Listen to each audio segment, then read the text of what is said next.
Okay, let's open a word of prayer. Lord, thank you so much for today. We pray that you'll bless our time together as we discuss some of the things that have been happening in our world that relate to Bible prophecy. In Jesus' name, amen. Well, so today I'm going to title this, I'm not seeing my slides up yet. There we go. Here we go again. See, I got the AI in there knocking down 2022. And somebody sent me this. I thought it was kind of a cute little cartoon about approaching 2023. I've often said the last few years I've started early in the years with like, how long are we going to go into this year before we long for the good old days of last year? And so I'll ask the question on the first day of the year this year, how long are we going to get into 2023 before we long for the good old days of 2022, where it was merely economic meltdown, world turmoil, and all that type of thing. So today what I'm going to try to do, we talk about these convergence of things, everything happening quickly, converging at the same time, logistics. By the way, I looked up convergence conference I did a Google search tomorrow. There's like 500 conferences this year that I could find, and maybe I'm exaggerating a little bit, there were page after page of all of these conferences called Convergence 2023. I should have trademarked that thing, and then I could have really retired. But there's a lot of things converging. So just a little bit of an update real quickly. Tuesday at 5 o'clock Eastern Time, U.S., I'll be doing an hour or so with Tom Hughes from 412 Church out in California, talking about some of the things that are going on. I was texting with Tom last night. He and Brandon Holthouse, who was, I think, here last year, they were doing a prophecy update together, sort of a review of 2022. And I sort of jokingly asked them, I said, hey, do you guys need any ideas for things to talk about? And Tom said, well, Brandon sent me a list of 35. And I think they got through 3 or 4 maybe. And you can get that at Hope for Our Times app. They got booted from YouTube because they talked about something they weren't supposed to talk about. Not Brandon and Tom, but Tom did. And it's always one step ahead. So you can find us at Fellowship Bible Chapel YouTube channel, Rumble, Real FBC. I think we're having... I noticed first hour, they said there were some issues with Rumble today. I think we still stream on our Facebook, Fellowship Bible Chapel Facebook page. Later today, somebody will put up my update on rtntv.org. And there's an app there. And then we also have a Fellowship Bible Chapel app. And we appreciate it. And, anytime you can like and share, that helps us out too, or subscribe to the channel if you're not already subscribed. So we have a bunch of things to talk about today, and as we sort of look back and look forward at the same time, we have just a tremendous amount of things happening. I think that I'm not sure how to say this because I listen to other people that do prophecy updates, and so if I sound like I'm criticizing anybody in particular, I'm not. I'm going after everybody. No, I'm not. I'm just I try. The way I try to approach it is, I think that, for example, this passage in Daniel, and I heard, but I understood not. Daniel chapter 12, verse 8. Oh, my Lord, what shall be the end of these things? And he said, go thy way, Daniel, for the words are closed up and sealed till the time of the end. Many shall be purified and made white and tried, but the wicked shall do wickedly, and none of the wicked shall understand, but the wise shall understand. And in Daniel 11, it also says that the wise will instruct many. Now, it's interesting in Bible prophecy circles, I can pretty much guarantee you that there is anything from a calm discussion to a heated argument on almost every topic. I know a lot of people that teach on Bible prophecy, that do conferences and that type of thing. So my approach is that I sort of look at possibilities. because I think the best proof of Bible prophecy is when it actually happens. And you can look back and say, that's exactly what the Bible was talking about. Because sometimes it doesn't always work out the way that we think it should. So, and I get emails from people, you're wrong on this particular issue. And if you just understood the facts, well, facts are things that have happened. And I was a lawyer, and we were always told facts are things that you can prove by evidence that have happened. And I agree that the scriptures say things that are going to happen, but until they actually happen that way, that's the best proof. So I sort of look at possibilities. So I'll just give you one here today. So one of the understandings of Bible prophecy a lot of people have that is Ezekiel 38, 39 war. We don't all agree that it happens. Some think it happens at the end of the millennium. I happen to think it's talking about something that's going to happen around the time of the return of the Lord. Some think it happens before the 70th week of Daniel. Some think it happens towards the end. I'm leaning more towards the end now. And then it talks about Gog, Magog, and it has all these ancient names of places.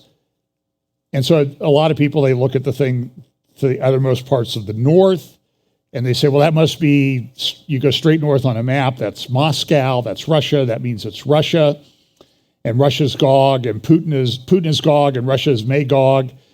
But then there are other people who say Magog is Turkey, and Meshach Tubal, that's clearly in the area of Turkey. And it's a little bit difficult. So I'm not completely discounting that Russia's part of this. I'm not saying Russia is part of this Ezekiel 38-39 invasion. But we also have to this is where my idea of logistics comes in, because it says that when this invasion happens, it'll be, I believe it's in chapter 39.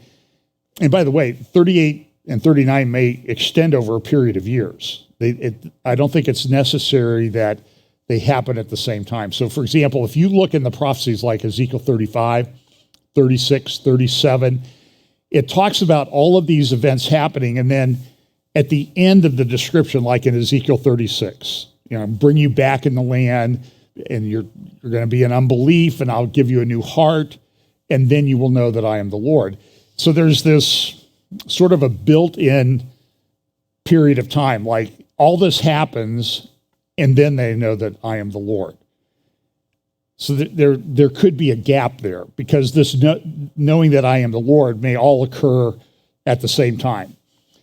So, and that's what it says, at least in part of Ezekiel 38 and 39, and then they'll know that I am the Lord.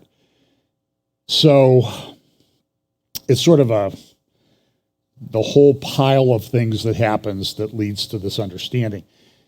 So I think we need to be careful sometimes when we look at these things, that we don't just, hang on here, I've completely lost there it is. I lost my cursor. It's a terrible thing to misplace that. That this is sort of one thing I learned as a young lawyer. When you're a young lawyer, they give you this case, and you're going to prove the case. You're going to prove that your client is right. And the tendency you have is that everything you see, so you're reviewing all these documents, and I've had cases where we had like 39 million pages of documents. So, you would see that this proves my case. This proves everything you pick up proves your case.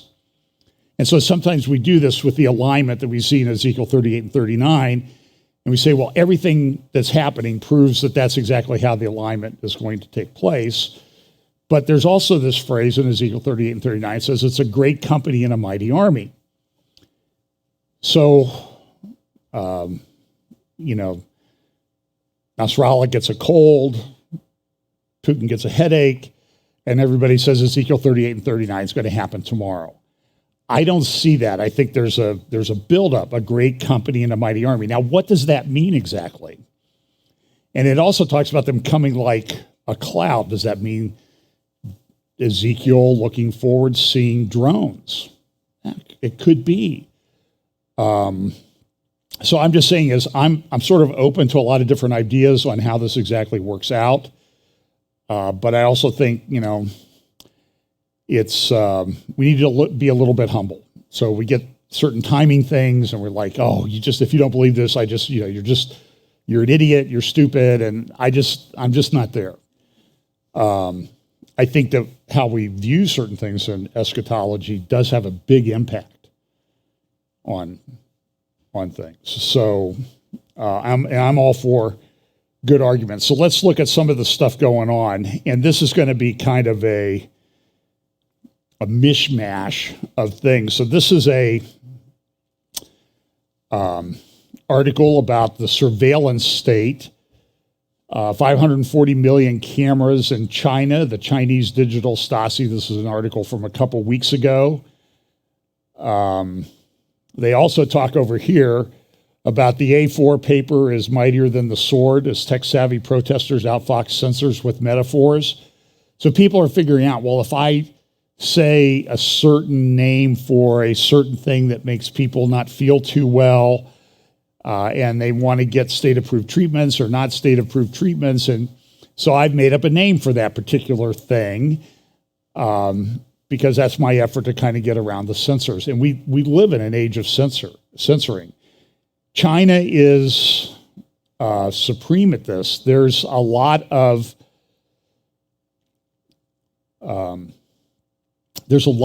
propaganda and misinformation out there, you may have noticed.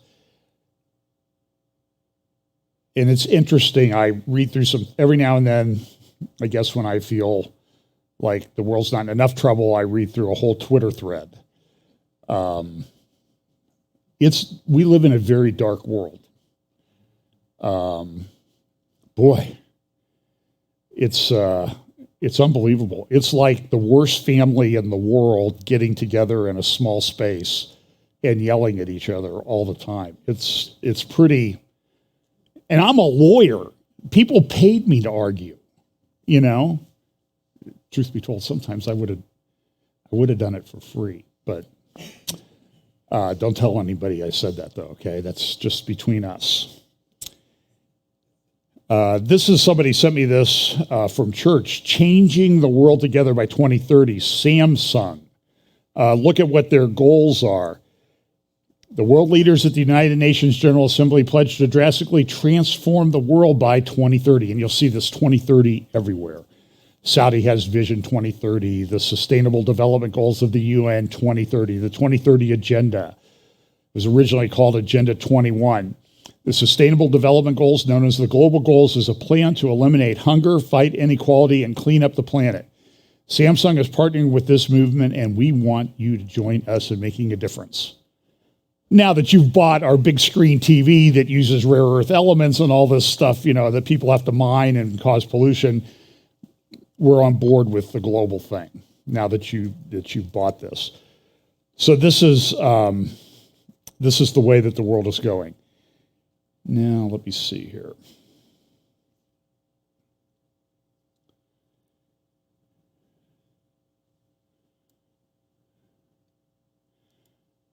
I'll talk about this a little bit at the end. This is something from 2022 that people started talking about. This is from Oxford in the UK, and they're talking about, you see the little lines going out from the center, 15-minute. They want to build the 15-minute city. And it sounds great. Everything will be within 15 minutes of your home. But what are they not telling you? You're not going to be allowed to go anywhere else. Occasionally, you'll be allowed to go outside that 15-minute bubble. But if you go out too many times, your car might not work. They might shut you off. You won't be able to buy anything. And you might get fined 150 pounds or $50, $150 for just leaving your zone.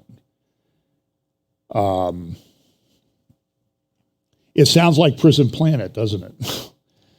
I think somebody's used that. So here's a little things that happened this year and some things that I want to talk about and kind of congeal into a focus. And I listen, this could go 5 or 6 hours, and it's not going to go 5 or 6 hours because I don't feel like torturing you. I did an update midweek. Go check that out on the FBC YouTube channel. By the way, YouTube, how long we've been putting stuff on YouTube? 10 years now? I think it was almost exactly 10 years ago this week I uploaded my first video to YouTube. And YouTube has always had, you could go to the videos, you go to the Fellowship Bible Chapel page and it has like home, videos, live. And it used to be that all the videos showed up under the videos tab. Now, if we stream something live, it has to be under the live tab. You can customize your own individual YouTube channels, but people go to our channel and they look at it and say, oh, well, John didn't do anything this week. Well, I recorded something live, so you have to click on the live tab.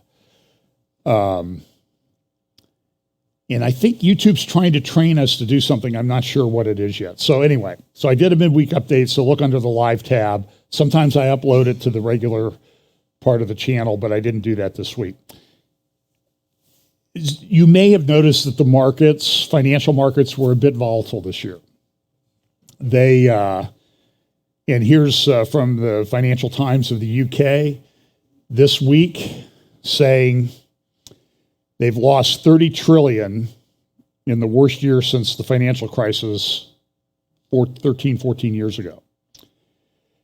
And it was a debacle. There are things that were in the new law about, I haven't had a chance to look at this, the law that they passed for the budget. It's like 4,900 pages. Nobody read it. They didn't have time. Nobody has the time to read that. But apparently somebody had time to write it. So they had these people cranking these things out all the time. And then the congressmen and senators, they don't even look at it. But it was a massive spending bill, budget, all this type of thing. And buried in there, my understanding is that there was it used to be that the 401k managers had to do things to invest in your best interest. I believe, my understanding is that in the bill now, they can invest in companies that promote ESG, environmental, social, and governance, which is the green agenda, which is like shutting down energy and that type of thing.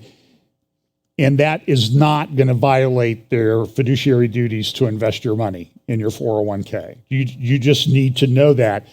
And what's happening is you're slowly losing control over your 401k. So that's what we need to do. You need to watch over that.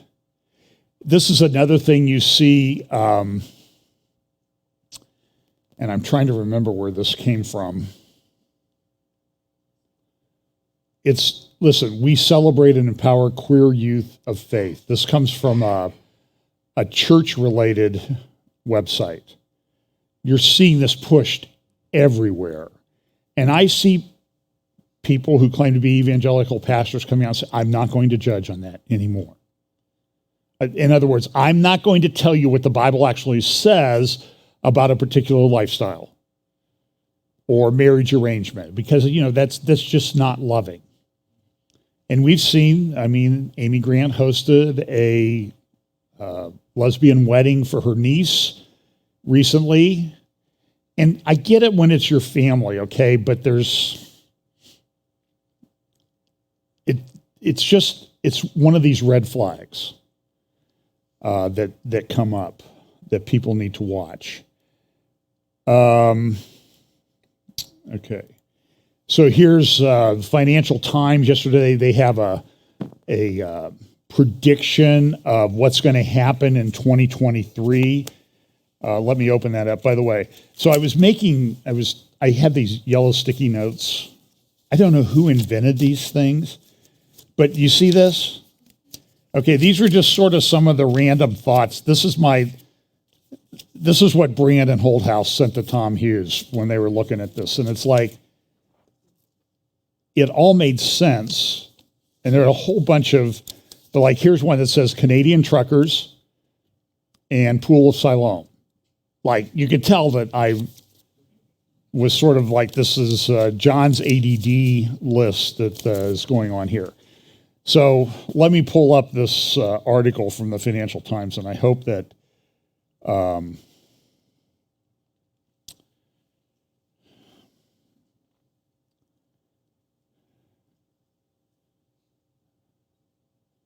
I hope it pops up.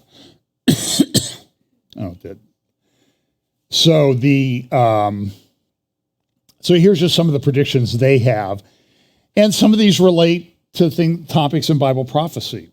Will there be a ceasefire in Russia's war on Ukraine? They say no. Unlikely to be met. Conditions for a formal peace settlement are unlikely to be met in 2023. And boy, Ukraine, Russia is just, it is an incredibly hot button issue. People have, their positions, and they're set in stone, and they don't want to hear anything else.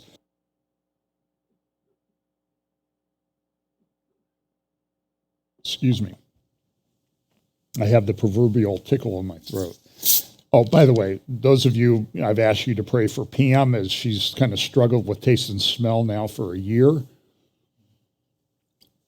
I can report to you that yesterday we had 2 meals, and she said they both tasted pretty normal, which was a real answer to prayer. So just pray that continues. I went through it for a while myself, but so let's go back to these predictions from Financial Times. Will the global temperature temporarily reach the 1.5 warming threshold? The answer is no, but it might as soon as 2024. So they're, Financial Times, they're big on the green agenda and that type of thing. Will the Fed start to cut interest rates? No. Will the European Central Bank use its new backstop to contain the bond spreads of Italy or others? No. Will Joe Biden stand for president again? I know you're waiting for this. Yes, they say. Will Donald Trump be indicted? Yes. It does not appear that anything is over. The Republicans can barely control one House of Congress. The Justice Department is in control of the Democrats. I don't think we've seen anything yet. But you heard for years about what? Trump's tax returns. This is going to prove. And I watched MSNBC. It's sort of like, well, he had this company and they lost a lot of money when he was president. And as a result of all those losses, he didn't have to pay taxes. Well, that's how it works, And I haven't seen anybody come up with anything. And they've been pouring over these things crazy. Will Beijing invade or blockade Taiwan? This is another area where people disagree. Financial Times says no, don't think it's going to happen in 2023. I was watching some different channels this weekend, including this morning, and they're saying it could happen in the next 30 days. Well, that anywhere from 30 days to a couple of years, who knows? Will the protests in Iran end? No. Will the S&P 500 fall by at least 10%? And they say yes. Will Twitter survive? Yes. Will another major cryptocurrency business fail? They say yes. Well,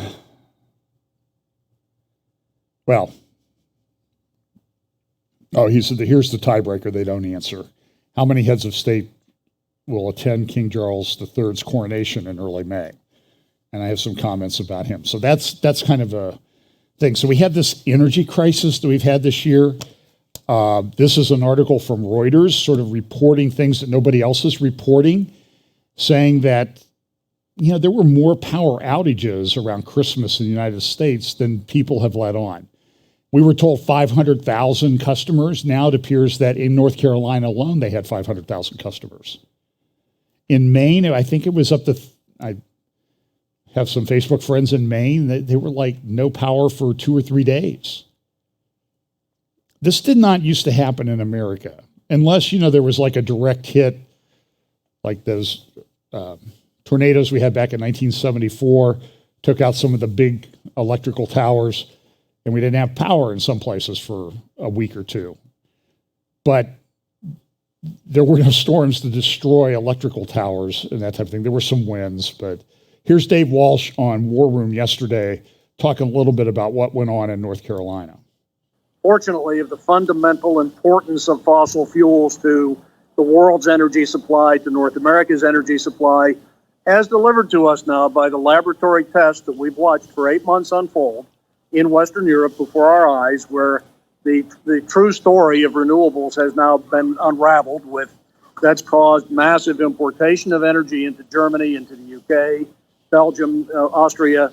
Most Western European nations have become incredibly dependent on the exported natural gas and oil from Russia and closed down their own coal-fired assets, their own nuclear assets that are baseload, continuous electricity supplying resources in favor of that. And now that imported energy is missing, seeing the absolute shortfall created by intermittent part-time resources. So that laboratory test has unfolded. And now the year ends with a horrendous lab test in the U.S. itself of what I've been warning about, and that is the rapid adoption of these part-time, intermittent, and not ready for prime-time technologies, wind and solar, is now caused in the day before Christmas and Christmas Day, massive underreported brownouts and blackouts across the U.S. I say underreported. Reuters came out and indicated we had about 500,000 people out of power. Au contraire, the real numbers are unfolding now to be in the millions. North Carolina alone, the governor has called for an inquiry because just in the Duke service territory, over 500,000 people just in North Carolina suffered from 5 to 6 hour outages, both on Christmas Eve and Christmas Day, acknowledgedly by the company in their public admission of lack of the energy to serve, lack of enough capacity to serve the demand they were getting for electricity, which is unheard of in this country.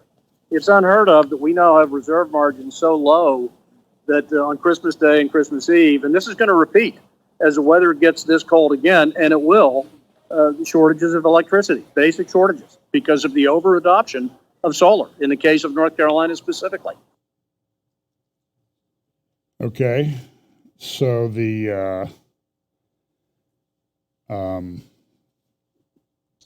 so here's another article. So what Dave Walsh says is true, that we have these things where people are not getting, they don't have always on service. They're going to solar and solar and wind does not operate all the time. So you need to have something in your system for a base load. You need to have like this always on part. And wind and solar will not provide that. Nuclear will, coal will, natural gas will, but there's been a tendency to kind of shut all of these things down. So here, I gotta shut some of this stuff down.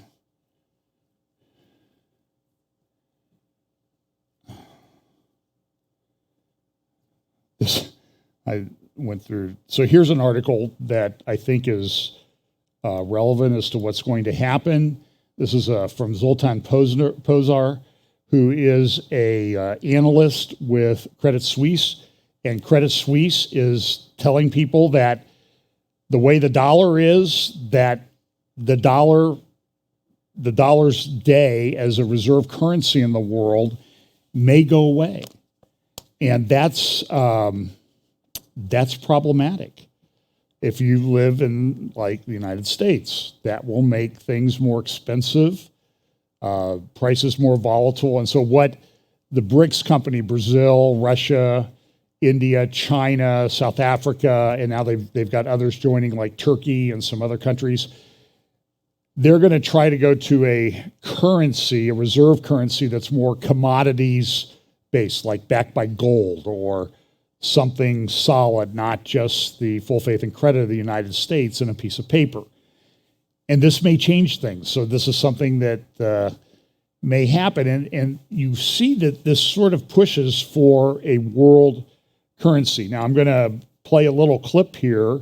I think I'm going to turn the sound off. The first two applications we're going to aim for. So this is Neuralink. This is their presentation, their show and tell from a couple weeks ago. I'll list. So here's Elon Musk talking. So here's a little bit about what he has to say. And I want you to see what they're proposing to do with this brain implant called Neuralink. Here we go. One has never had vision ever. Like they were born. Your perception is made up of a mosaic of tiny receptive fields each belonging to a single cell in your visual cortex. So if you record from one of these cells in a monkey, say, in this location, you can find a very tiny region of the screen where a light stimulus will cause modulation of that neuron. This is a schematic of what a visual prosthesis using our N device might N1. But it's unable to communicate with the outside world. You've already heard about how we can use the N1 link as a communication prosthesis to help someone with spinal cord injury control a computer or a phone. But it can also be used to reanimate the body. Let me show you how. If we could place electrodes into the spinal cord, say in a motor pool adjacent to lower motor neurons, we could stimulate those neurons, activating them, and in turn causing the muscle to contract and movement to occur. Here you can see a view from the R1 robot. It's a targeting view, and we've placed electrodes across many millimeters of the spinal cord. And the R1 robot is able to insert those electrodes deep into the ventral horn, into motor pools, in very close proximity to lower motor neurons. This is important because it allows them to have a localized connection to those neurons and activate very precise movements. Okay, so here's a pig walking on a treadmill, and you may have seen something like this before in a previous Neuralink presentation. But unlike before, this pig has more than one Neuralink device. There's a device in the brain, but there's also one in the spinal cord. And we can stream neural data from this device, these devices, in real time and use them to... Okay, so you get the point, is that this is something very concerning. I'm going to put this brain implant in people, and it has thousands of connectors. And there's other companies that are pushing it. A company called Synchron, which is Jeff Bezos and Bill Gates. This is Elon Musk, Neuralink. But this kind of came up at the media summit I went to in Israel. They had a business guy come and do a presentation, and he was talking about it, and he used the term in his presentation. I'm almost positive I heard it, because I almost fell off my chair, because he said he was referencing the Neuralink presentation where you see that they're putting this in to help people walk, to help people see, to help people hear. And it has this kind of supernatural signs and wonders aspect to it. The lame walk, the blind see, the deaf hear, which is what Jesus answered John when John the Baptist's disciples came to him and said, "Are you the one?" He said, "Well, you go back and you tell John that the lame walk, the blind see, the deaf hear." So what's coming in this time that we live in is this imitation of the supernatural power of Christ, and that's a little bit trouble. You know, they also talked at the media summit about this open AI thing called ChatGPT. By the way, be careful if you download it, because there are Chinese fakes out there that'll really mess up your phone and steal all your data. I know it's hard to believe that there are Chinese apps that would do that, but that's the way it is. But it's this thing called ChatGPT. It came out about a month ago. First week, it had over 1 million downloads from the App Store.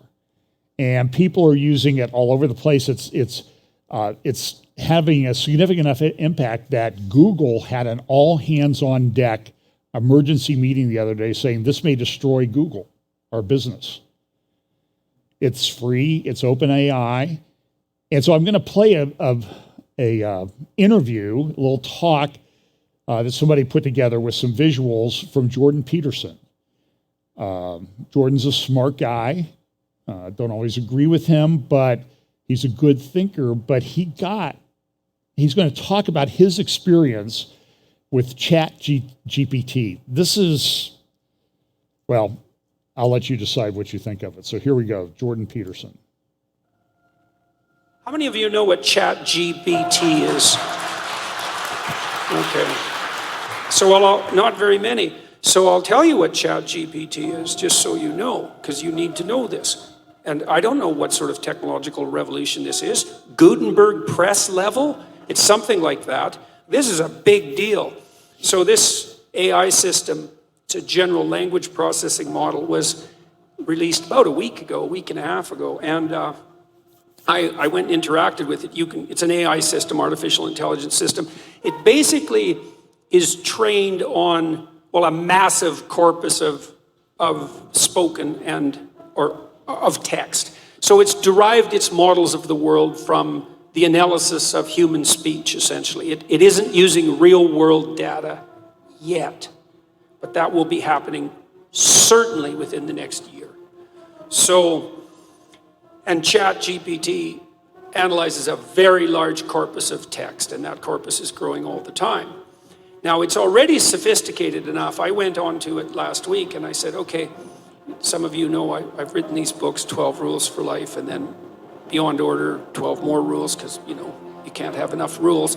And I asked it, this is what I asked it to do. I said, write me an essay that's a 13th rule for Beyond Order, written in a style that combines the King James Bible with the Tao Te Ching.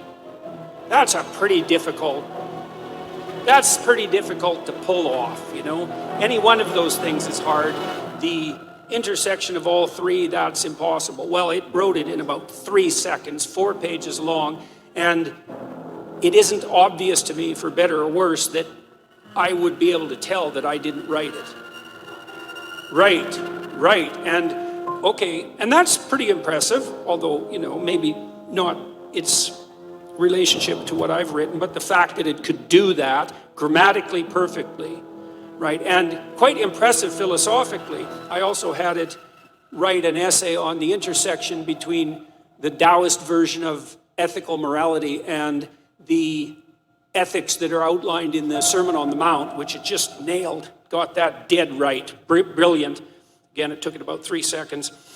There was a computer engineer who purported to work for Tesla. He asked ChatGPT, he said, look, I work for Elon Musk, but I haven't been doing much for the last week, so I need you to write me 10 bullet points about what I probably would have done as a engineer at Twitter. What 10 things did I do last week that were productive and valuable? And, oh, if you don't mind, write me the accompanying computer code that goes with each project. And it did that too, 3 seconds, and the computer code works. Right, and so, okay, so that's already there. So then a university professor did this. He thought, oh, that's interesting. Any student will be able to write any essay on any topic with ChatGPT. And someone gave it an SAT, by the way, and it scored about as well as the average student in a well-functioning public university. So that's how smart it is. So that's basically an IQ test. He said, write me an essay, gave it a topic, wrote the essay. He said, now grade it. Said if we can automate the students, we should be able to automate the professors too. And so it provided a complete, comprehensive analysis of its own essay with grade. It wrote, someone else asked it, write the screenplay and describe the characters for the next $900 million Hollywood blockbuster. It's like, bang, plot, characterizations. Then someone else took the descriptions of the actors and said, generate photorealistic computer images for each actor. And all the AI systems could do that. So I'm going to tell you what's going to happen next. This is going to happen this year. So get ready. Okay, so now we have an AI model that can extract a model of the world from the entire corpus of language. All right, and it's smarter than you. And it's going to be a hell of a lot smarter than you in 2 years. So you can get ready for that too. But it's not that smart yet because it's just a humanities professor at the moment. It doesn't test its linguistic knowledge against the real world. That's what a scientist does, right? You come up with a theory that's linguistically predicated, and then you throw it against the world and see if it sticks. And then the world tells you whether or not your linguistic construction is valid. But the new AI systems will be able to extract out patterns from the world itself, from images and so forth, and then be able to test their linguistic constructions against the world, and so they'll practice just like scientists. And the most advanced models are going to use text and image and action as well, because they'll be able to model human action. And so, and all of that's going to come down the pipes within the next year. So hang on to your hats, ladies and gentlemen, because what did my friend Jonathan Pajot say? Giants are going to walk the earth once more. And we're going to live through that, maybe. So, anyways. In terms of our rights, though, yeah. that is not a bad development. Well, we'll see. I mean, Elon Musk, one of the things he's working on, he thinks that the world will be controlled by whoever produces the most functional AI system the fastest, because there'll be a first mover advantage. And one of the things Musk has been working on for a long time are distributed AI systems so that you'll have your own artificial intelligence to protect you against, well, let's say against Google's artificial intelligence, for starters. Yeah, or the CCP's artificial intelligence, because you can bet your hat they're working on that about as fast as they possibly can.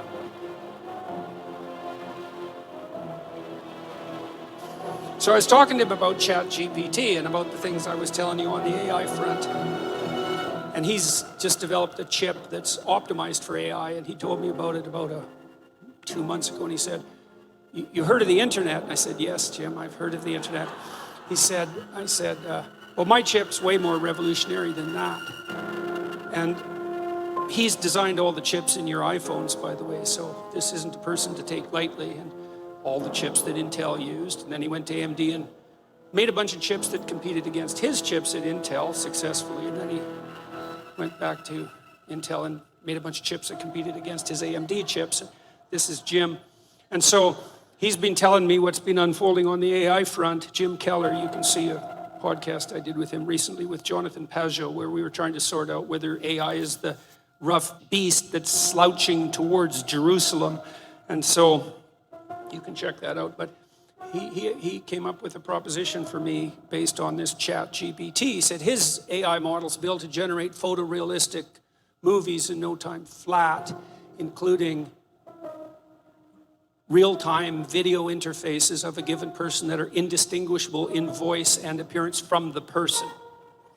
So he said, why don't we build a replica of you and then train it on everything you've said and written, and then you can interview it on your YouTube channel. And I said, well, how long will that take? And he said, about 3 months. Yeah, no kidding. No kidding.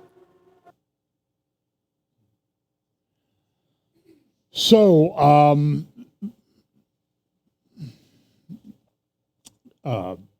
now would be where you should go read 1 Corinthians chapter 15, verses 1 through 4, and make sure you're right with the Lord.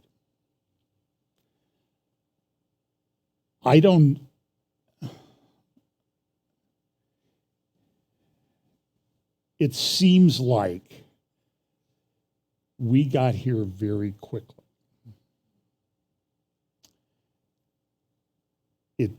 I'm certain that we have seen nothing yet. Who's ready for the Lord to return? This is, I'm going to admit to you, look, I'm confident. I know when I die where I'm going. I've no doubt about that. I live my life like that. Okay? Because I could go anytime. I could. We had a friend yesterday. She posted on her Facebook page, pray for me. My husband died this afternoon. New Year's Day. Or New Year's Eve. And we know this. Around here, we know this happens. But now it's going to be difficult to figure out what's real.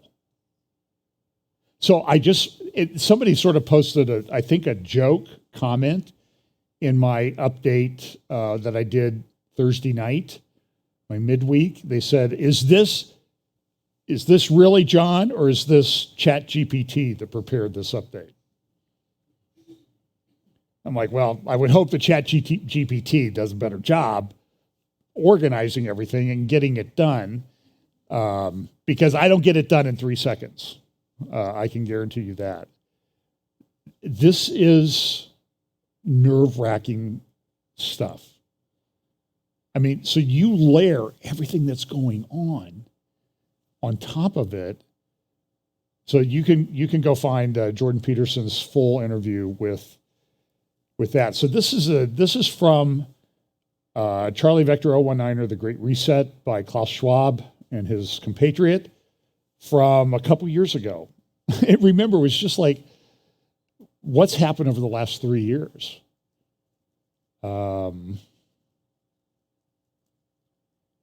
It's changed. Okay, so now what's taken 3 years for us to grasp and put our head around, now advance the technology, and they don't even have quantum computers yet. When that happens, Look out.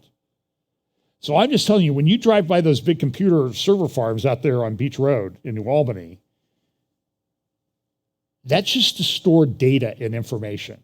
And now they're getting systems to collect, analyze, and produce something. So what the question a lot of people ask me is it ever going back to normal? Well, here's what Klaus Schwab said in his book. At the time of writing, June 2020, the pandemic continues to worsen globally. Many of us are pondering when things will return to normal. The short response is never. Nothing will ever return to the broken sense of normalcy that prevailed prior to the crisis because the coronavirus pandemic marks a fundamental inflection point in our global trajectory. Some analysts call it a major bifurcation. Others refer to a deep crisis of biblical proportions, but the essence remains the same. The world as we knew it in the early months of 2020 is no more. It's dissolved. Radical changes of such a consequence are coming that some pundits have referred to a BC, before Charlie Vector, and an AC, after Charlie Vector era. We will continue to be surprised by both the rapidity and unexpected nature of these changes as they conflate with each other. They will provoke second, third, and fourth and more order consequences. I don't make this up. This guy's incredibly influential. In 2 weeks, they're going to have a big meeting at Davos. I've signed up for certain levels of that. I've actually thought about maybe I ought to get a bunch of the prophecy guys that I know. We ought to get together and get like the enterprise level thing, share the cost on it and everything. So we know really what's going on. Because it's happening. They're going to try to take everything. So part of this is central bank digital currency.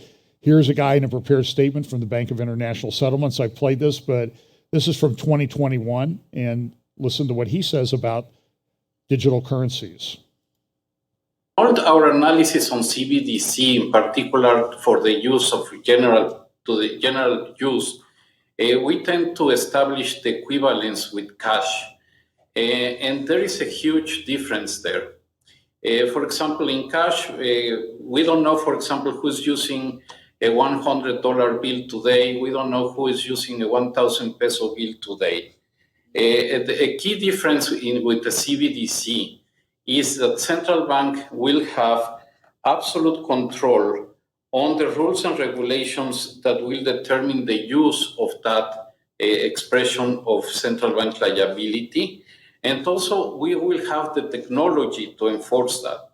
Those two issues are extremely important, and that makes a huge difference with respect to what cash is. Here is the World Government Summit in Dubai earlier in about not quite a year ago in 2022. With one of their sessions. It's called the World Government Summit, and here's the opening question for this session, asked by, her name is Becky, I can't remember her last name. Your Excellency, are you ready for a new world order? Well, that's kind of a, throw that one out there. Here's Pippa Malmgren talking, she's in finance. I've played this clip before, but I think it's worth playing again.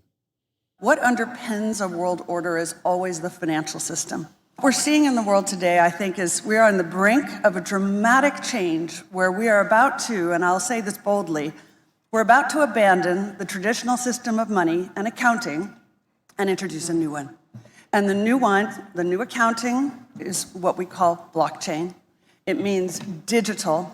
It means having a almost perfect record of every single transaction that happens in the economy, which will give us far greater clarity over what's going on. It also raises huge dangers in terms of the balance of power between states and citizens. In my opinion, we're going to need a digital constitution of human rights if we're going to have digital money. I haven't seen that one yet, by the way. But also, this new money will be sovereign in nature. Most people think that digital money is crypto and private, but what I see are superpowers introducing digital currency. The Chinese were the first. The US is on the brink, I think, of moving in the same direction. The Europeans have committed to that as well. And the question is, will that new system of digital money and digital accounting accommodate the competing needs of the citizens of all these locations so that every human being has a chance to have a better life? Because that's the only measure of whether a world order really serves. But what you need to do is you need to go back, and I've played this clip many times of Noah Yuval Noah Harari. Interesting, he has the name Noah, sort of the guy who's referred to as the prophet of the World Economic Forum, history professor, medieval history, and he has said, listen, we're reaching a time where it's going to be unlike any time in human history. In the time of the Lord of the Manor, the serfs always provided a service for the Lord of the Manor. They cleaned up the barn, they planted the fields, they harvested the crops. But now we're entering a time where there are going to be people. And now with like ChatGPT, there may be a lot of people who have nothing to offer. I mean, I'm thinking of this from Pam and I sort of have this conversation off and on, like, I'm getting old, I'm falling apart, things are, there's wrinkles, places that you don't want wrinkles, and, it just, I have 4 artificial joints, so I'm not beyond, human enhancement through technology, but we also say, I'm glad I'm old. I mean, I have these great nieces and nephews, and I have some great nieces and a great nephew now. And I'm just like, what's the world like 15, 20 years if it goes that long? It's hard to describe what goes through my mind when I think of this. One thing that goes through my mind is, well, what did you think the end times were going to look like, you moron? You talk about it all the time. So here's another Pippa also at the World Government Summit. Just one last thing, because it's so essential to this region, is the extraordinary hit to the supply chain of food. And I think we cannot leave this event without speaking about the need to prepare now to prevent a catastrophe. Because the loss of the fertilizers from both Russia and Belarus, the enormous increase in the oil price, which directly hits farmers around the world, already has caused a jump in the wheat price, which is the single most important foodstuff for this region. And last time we saw this, that was a major contributing factor to the Arab Spring. So now is the time to think through, how will we solve this? And that will be part of the answer of what will the new order work like. And the answer might be, from our perspective, we might ask, who will step forward to solve this? Who will portray himself as this?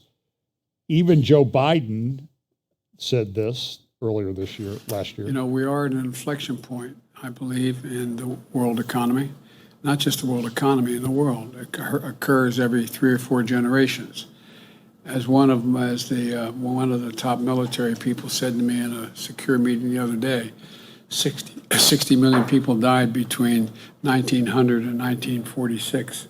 And since then, we established a liberal world order, and that hadn't happened in a long while. A lot of people dying, but nowhere near the chaos. And now is a time when things are shifting. There's going to be a new world order out there, and we've got to lead it. And we've got to unite the rest of the free world in doing it. In 2021, at COP26 in Glasgow, Scotland, a man who is now the King of England said this.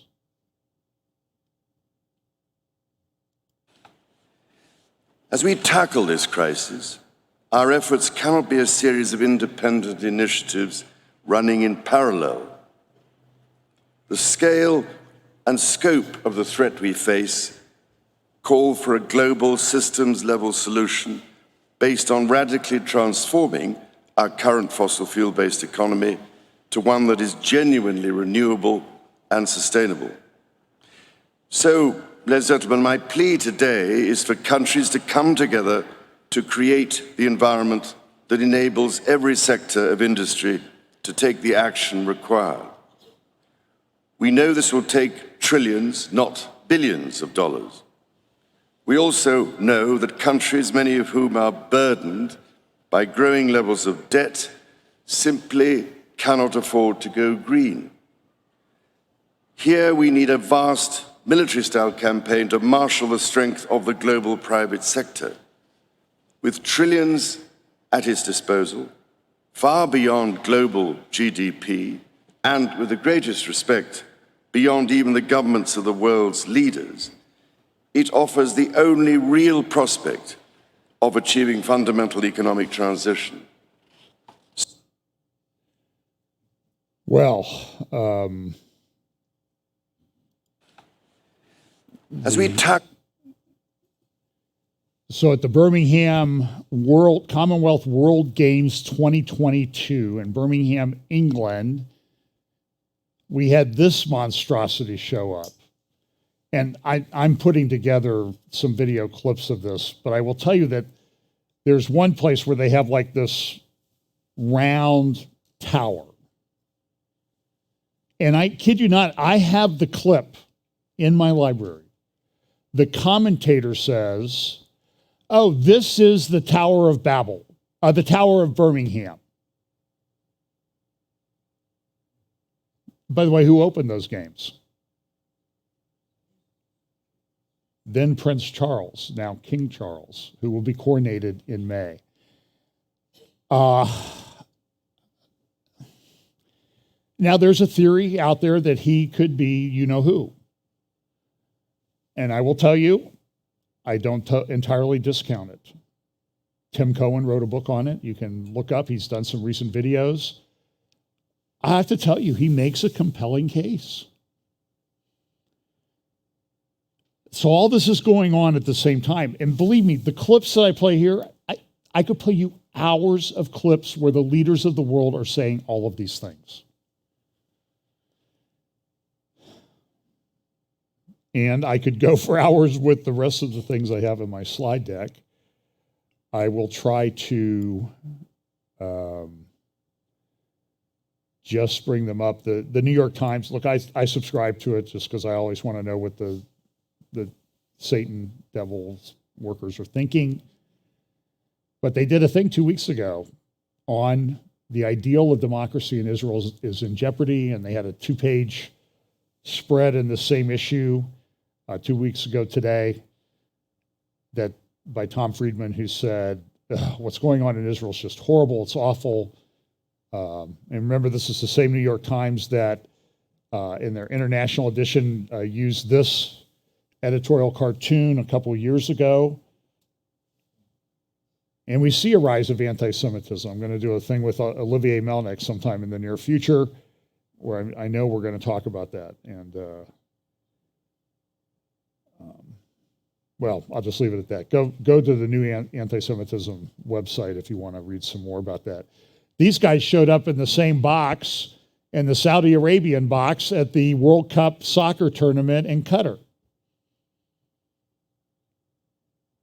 I mean, we know who they are, Elon Musk and Jared Kushner, who's got pretty extensive financial ties now to the Saudi Arabians. So there's a big concern, the West Bank on a knife edge as far right takes control in Israel. This is from the other day. Go watch my update. It was like a 4th grade food fight in the cafeteria where all the teachers are out of the room at the opening of the Knesset when Netanyahu was sworn in. And people are concerned. So there's this narrative building in Israel that, everybody on that side of the aisle, the far-right government, the religious extremists, very similar to what's being said by media in this country when certain people get into power. That's the narrative. And maybe they're right. I don't know. we'll see. You know, sometimes people are moderated a little bit by actually having power. But everything is on, as they say, a knife's edge. And so this is from the Al-Akbar. It raises the alarm. When will the occupied interior ignite? That was one article in the Lebanese Hezbollah's approved of newspaper Al-Akbar. And then the new right-wing government will change the nature of the equation in the occupied interior. I don't know. I mean, here's Crown Prince Mohammed bin Salman meeting with Xi of China. Here was an article from Reuters a couple weeks ago. Police seize on COVID-19 tech to expand global surveillance. That was from the AP. And there was also in this article, it referenced this guy who was up at the Temple Mount, and he'd gotten a thing on his phone sort of identifying him as an extremist. So what's going to happen in Israel? I would highly recommend you go to the idsf.co.il, Israeli Defense and Security Forum, idsf.co.il. And you can download they do a lot of Amir Avivi, who I know and worked with some over the last year and got to know. And I haven't been able to see the presentation, the panel that he was on at the media summit in Israel. I haven't been able to find it yet. I'm going to try to get a copy of that because a lot of people said, who is that Amir Avivi? That guy's really smart. And there was a guy he disagreed with who I thought was really smart on the panel too. And it was a very interesting exchange, as you can imagine, on security issues in Israel. So they put out this brochure talking about the things that Israel needs to do, and then they go through the security things. And they have three or four main topics that they talk about: the pan-Palestinian campaign against Zionism. And General Avivi is a committed Zionist. He believes in the state of Israel as a home for the Jewish people. I happen to agree with him on that. Now, that doesn't mean I think that Israel's perfect, okay? It's not. I just will tell you, I love Israel. I love Jerusalem. I'm just telling you, if you go there in Jerusalem, it seems like it takes 2 or 3 times longer to do anything in Jerusalem than it does anywhere else. Like a 1-mile cab drive, it's marginal whether it would be quicker to walk.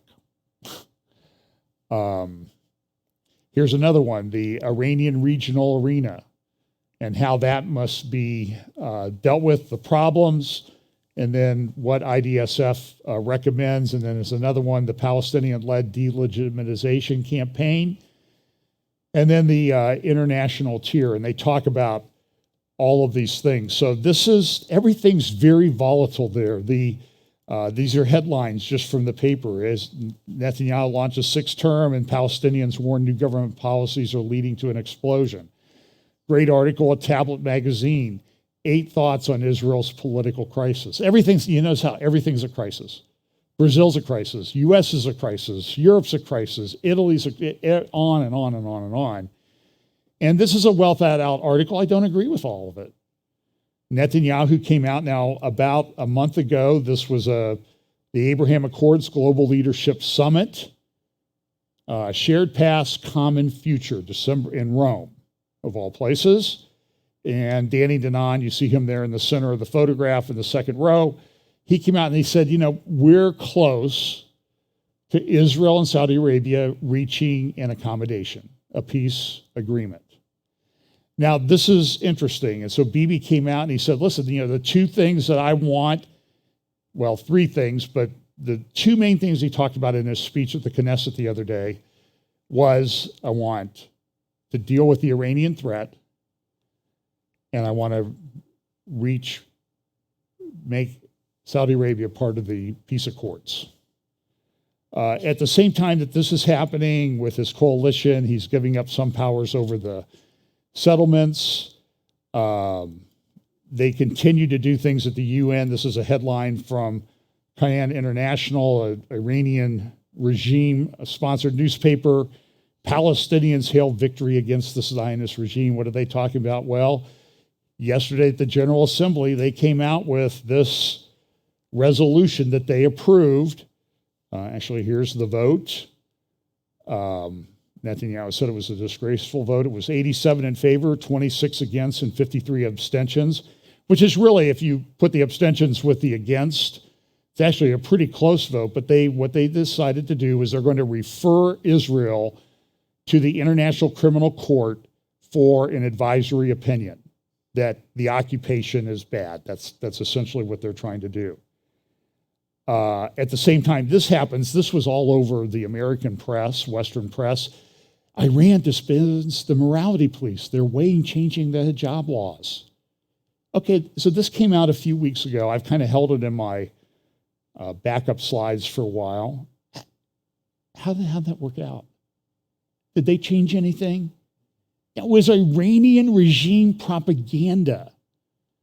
It's sort of like the left. There's sort of a rule of thumb. If their lips are moving, they're lying. And that's the Iranian regime. It's propaganda. But at the same time that's going on, they're sending drones to Russia to use in Ukraine. And then they come out. I played you a clip of Khamenei who said, yeah, we're getting a lot of information from that. And now their leaders are coming out, the IRGC people, the Iranian Revolutionary Guard Corps, guys are coming out saying, well, we're not selling them any drones. We sent them some, but they're using those. But now this is like, well, now there are dozens of these Su-35 jets, which are upgrades to what Iran has. They have an aging fighter jet fleet. And I don't know that this makes anything imminent in terms of a war. It could, but there's a tipping point that we're getting close to. I'm going to reserve my comments on the Ukrainian situation, although the drone thing is a big deal. I had dinner with Seth Fransman and Jonathan Spire in Jerusalem 2 weeks ago. It was very interesting. Jonathan Spire is a military Middle East expert, as is Seth Fransman. I learned a lot. Jonathan knows Syria. He's been in there many times. And both of these guys have been places where I don't think I would go, but they do it because they're good journalists and they're pulling together this information. So this is a concerning thing, though, with Ukraine, Russia. This is American Patriot missile. I think this is a Patriot missile battery. If they're using those in Ukraine, you can almost be certain that there's American soldiers there, American military there operating it. But this was kind of an interesting virtual ceremony that they had at Palmyra, a city of Roman ruins in Syria. And, they have an ancient temple there. They had the orchestra, and guess who appeared by, Zoom link on the big screen TV? And he was hailed as, guess what? The protector of Syria at the ceremony. Well, there's a lot to be said about that. I mean, there were a meeting with Russian military in 2022 where the outtake from the meeting was that Russia considers the Syrian-Israel border to be its sovereign territory because of its relationship with Syria. And this is from the Daily Mail. Some people will disagree with this. Russia's got a big struggle to recover from a costly war. I personally don't think Russia's done as well as everybody says. Look, I remember when this started, all these guys were saying, 2-3 weeks, this is all over. And now there's tens of thousands of dead on both sides of this issue. It's a mess. Russia's not the biggest economy in the world, and we're providing a lot of aid to Ukraine. Turkey, at the same time, is becoming this is Turkmenistan, which is one of the Stan republics that I think may play a part in the end times. Turkey itself is inaugurating biggest natural gas facility in Europe. At the same time that this is going on, this is with regard to the West Bank. This is a UN document that shows the West Bank. The light blue areas are Area C. And then there's areas A and B. The light brown areas are, I don't have time to blow up this, but it's a very divided issue. For example, here's the blow up of that document's picture of Hebron. They have H1, H2 areas, and you can see the light area. That's the Jewish area. It's really one of the most divided cities, and all those little flags are checkpoints. Or schools. I'm sorry. And then they have fortified checkpoints all over the place, and they have additional checkpoints. And you can get around them. And we did when we drove through there. All we had was a Google Maps app or Waze app. But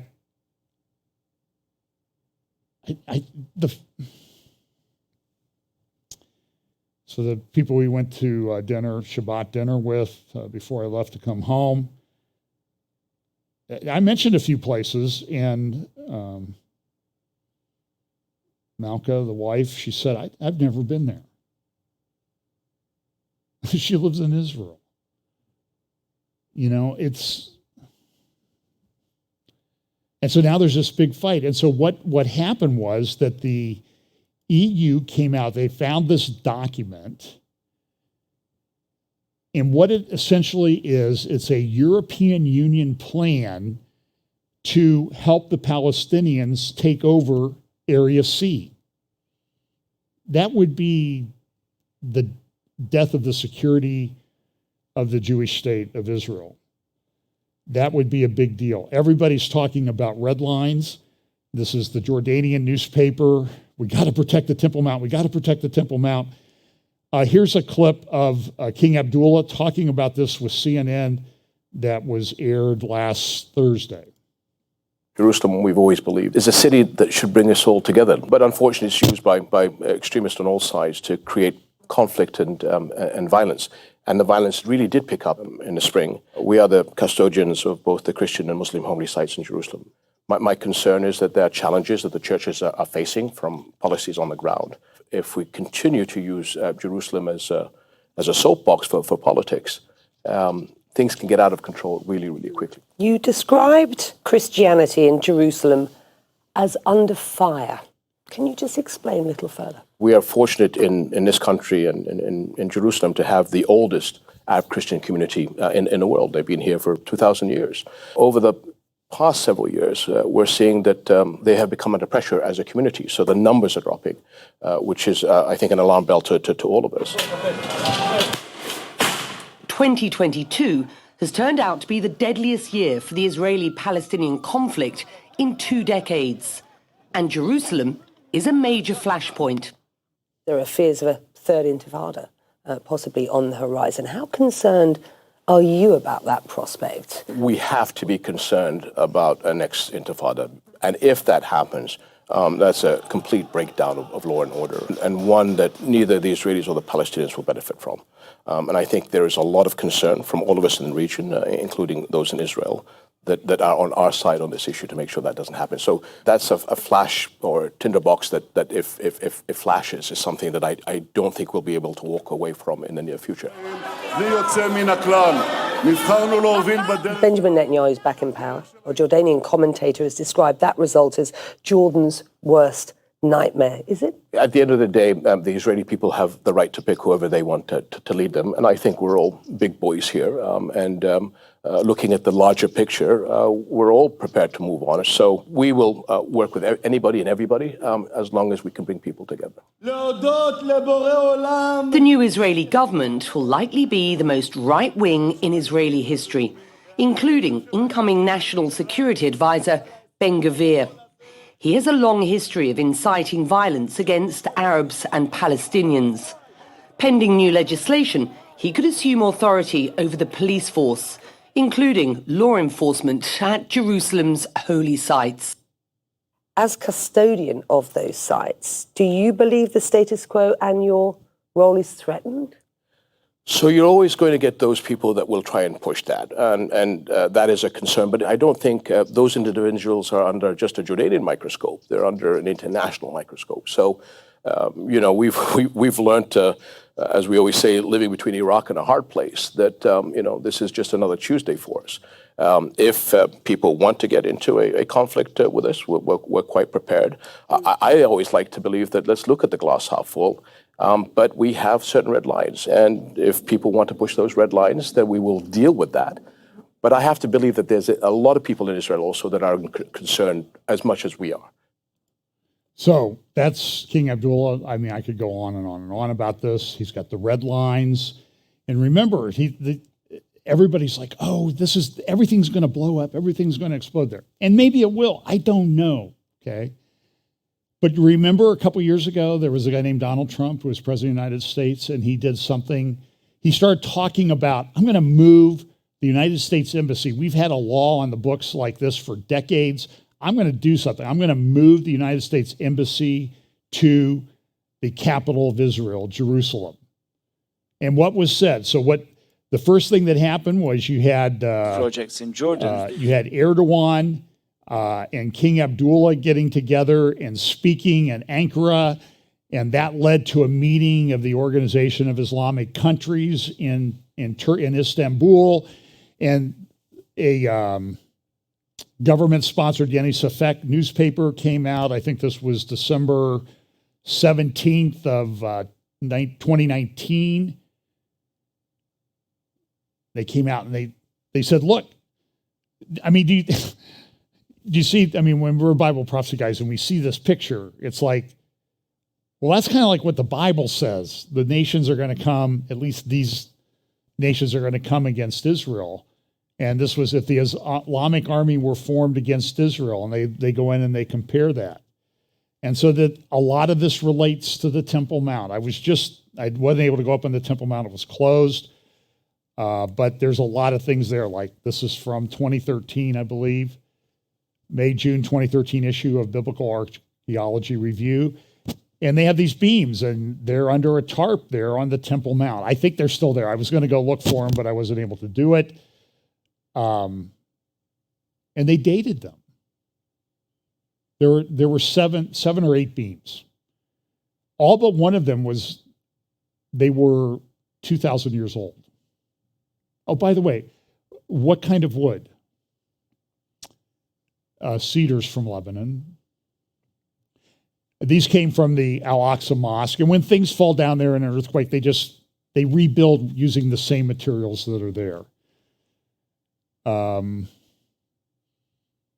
The other beam, by the way, dated almost exactly to the time of Solomon's temple. So, I mean, they may be sitting there on the Temple Mount, and they've been tested. I've talked to people who were involved in the testing. We did this processional road, pilgrim road, from the Pool of Siloam all the way up to the Temple Mount. So listen, I know I always get emails from people, oh, no, John, you don't understand. The Temple Mount is not where, no. Listen, I don't agree with you. The evidence for the Temple Mount being the place, the location of the temples. Now, exactly where in the Temple Mount, we can argue about that, it's massive. So they needed a lot of water for the temple, right? People say, well, that was a Roman garrison. Listen, they found 49 giant cisterns. You can go read Israel Hayom, newspaper from 2021, July 18th, 2021. 49 cisterns tell the story of the destruction of the temple and much more. Well,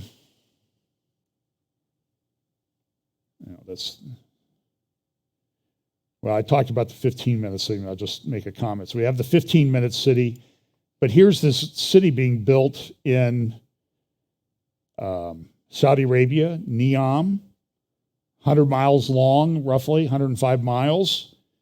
By the way, this green area, that's the area of Neom. Goes almost all the way up to Jordan. It butts up against the Sinai Peninsula that's run by Egypt. And the islands there at the opening of the strait to the Gulf of Aqaba, those had to be dealt with Israel. when Egypt gave them back to Saudi Arabia. So there's always been some discussions with Saudi Arabia. Saudi Arabia allows overflights. It's interesting, within Neom is a site, and this one I agree with a lot of people that this is the site of Mount Sinai. The Mount Sinai is located near Neom. And Neom's not going to be a 15-minute city, it's going to be a 5-minute city. And they're already building it. There are huge camps for workers. There is all kinds of construction equipment. And you can look at the aerials and you can see the line beginning. You can see it forming from space. There's archaeological thing. This is sort of a 2022 review. This is the cursed tablet that was found up at Mount Ebal. And it has the name of Yahweh in it. Earliest found inscription in Israel. That happened this past year. And I think it's probably authentic. This is a National Geographic from a couple of years ago talking about under Jerusalem. And so in this area of the city of David, you see the Temple Mount there. That's what it looked like at the time of Herod's temple. And you see this excavations taking place. So if you go to the Temple Mount up there by the wall, you see the southern wall, then you see another wall there. From that wall down to the pool of Siloam, which you can see in the bottom of the picture, that's about a 400-foot elevation change in about 1,800 feet. So it's pretty steep. And we were there, and they're talking about opening this. This is a picture I took of the processional road, the flagstones. And this would have been walked by millions of people every year from the pool of Siloam. They would go there. It was essentially a large mikvah, they believe. And it was announced this week. It was all over the press in Israel. We're going to excavate the pool of Siloam. It's about 2 Olympic-sized pools together. There's a water source there. Part of it is I believe they've acquired the land. When we were there, they didn't really mention it. Now it's come out that they hope to open this up in a year or two. And they talk about this is the processional road that people took from the pool of Siloam to the Temple Mount at the time of Herod, the time of Jesus. And it would have been lined with shops. So what we see is this, because it's underneath. And understand, there's a whole neighborhood of homes above this. So they've had to build this infrastructure. By the way, if you're tall, you might want to take a hard hat. I hit my head a few times, which I've done a lot in my life. And this is, well, we also have these this year that came to Israel, 5 red heifers.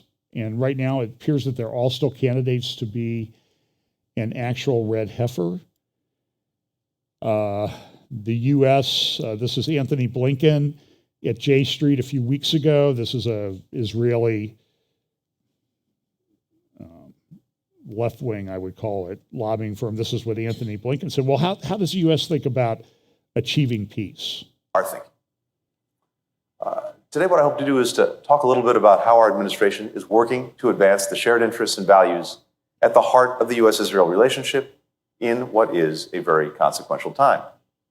By strengthening Israel's security, recognizing that no peace is possible or sustainable without a strong, secure Israel. Deepening Israel's integration in the region and in the world. Holding firm to the vision of 2 states for 2 peoples. So let me put this in context. There's a lot that I could say. By the way, I think this is really good evidence that the Temple Mount is the Temple Mount. Because why would they build this road up to a Roman fort? It just doesn't make sense. But when you talk to the people that are doing this, and they're doing it, I mean, a few years ago, the New York Times had, and Washington Post had big articles, this is a red line, it's going to cause a war and all that stuff. And that's what Erdogan And Abdullah said when Trump said, I'm going to move the embassy, and Trump moved the embassy, and what happened? Crickets. Well, not actually crickets. They got the Abraham Accords. So there's a lot of hand-wringing, but it could be this could explode. It really could explode. But do you understand the time that we live in?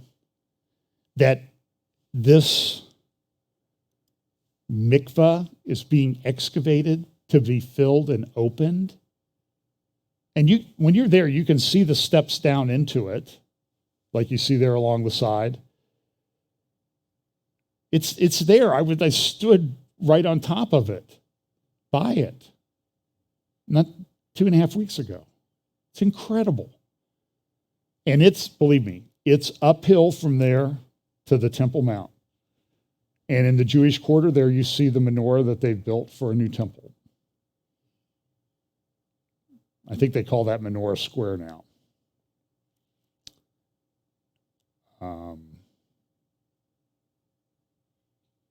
In Revelation, it talks about 2 witnesses coming. So I'm just going to throw it out there. Is this mikvah being prepared for them and others who are going to worship at this temple? Now, we can talk about the theology of the temple and all that other stuff, but I'm just saying is the road that was used by millions, the intention is that it will be open and used by millions. They said that to us. That's their goal. At this time, so go read Revelation 11, and it talks about measuring the outer court that's given over to the Gentiles. Outer court of what? A temple on the Temple Mount. And now you have a road, and then you go to the Western Wall tunnels, and there's all kinds of mikvahs that have been excavated there over the last 10, 15 years or less. So you put that convergence of what's talking about in Revelation 11 and other places, 2 Thessalonians, with the Revelation 13 stuff on artificial intelligence, currency, control, that type of thing, with the tech giant, maybe the tech giants are part of the kings of Revelation 17. I'm not saying that I've come to that conclusion. I'm just saying is, my friends, the world is changing in a huge way.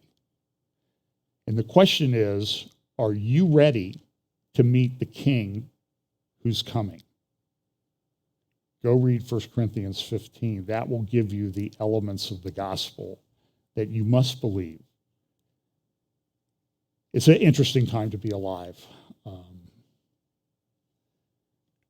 And it's an exciting time to be alive, but we have to be honest, it's a concerning time to be alive. And so I'm excited, and I'm glad I'm getting old at the same time. But Jesus is coming, and you need to believe on Jesus Christ and the gospel for your salvation. It is more critical now than ever before. You heard what Jordan Peterson said. I've heard that he's become a Christian. I don't know. There are some indications that he has accepted the Lord. But he talked about, we're living at a time when giants are going to walk the earth again. Go read about Hebron and what it says there.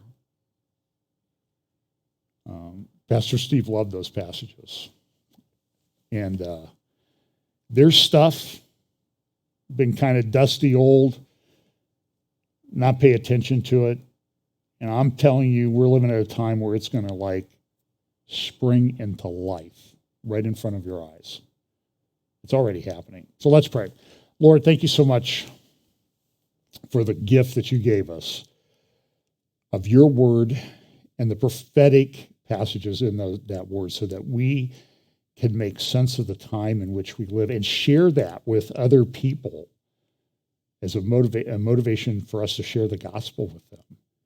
We pray that you'll bless us this week. In Jesus' name, amen.